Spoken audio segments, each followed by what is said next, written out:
হরে কৃষ্ণ। কিছু কিছু মানুষ মৃত্যুবরণ করে,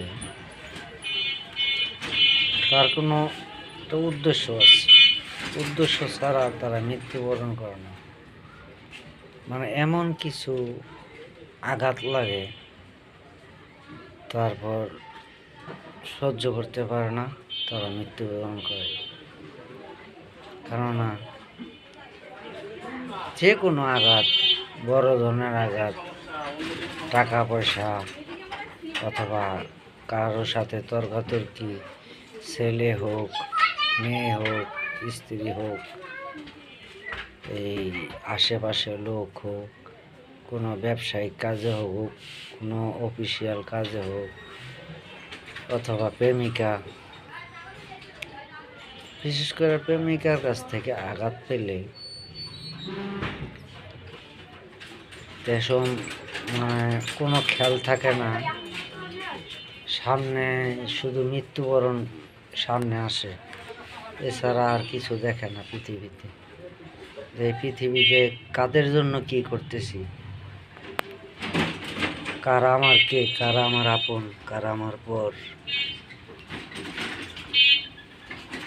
আমি কাদের জন্য কি করতেছি, কি ভালো করতেছি না মন্দ করতেছি, ওই জিনিসটা চিন্তা করে না। কিন্তু এমনভাবে আঘাত দেয়, ওই জিনিসটা আর সহ্য করা যায় না। মনে করেন আপনারা কেউ আশা দিল, বিগত 6 মাস, 1 বছর, 2 বছর আশা দিয়া রাখলো, আশা দিতে দিতে দিতে দিতে এমন পর্যায়ে গেল, আপনারা ফাঁকি দিল, ওর আপনি কি করলেন, মৃত্যুবরণ করলেন। এরকম ধরনের কিছু কথাবার্তা আছে। তখন পৃথিবীটা হয়ে যায় তুচ্ছ, যে জীবন রাখার কোনো দরকার নেই। যাদের লেগে এত কিছু করি, তারা এই জন্মনে আঘাত দিছে, তে পৃথিবী আর রাইখা লাভ কি? পৃথিবী থেকে চলে যাওয়া ভালো। একটা লোক মারা গেলে অতি কষ্টেই মারা যায়, এটা নিজের অনুভব, মানে নিজের জ্ঞানের থেকে বলতেছি। কষ্ট জিনিসটা বড় কঠিন, এটা বোঝানো যায় না, কাউকে বললেও শেষ করা যায় না, আর কাউকে বলাও যায় না যে কি ঘটনা।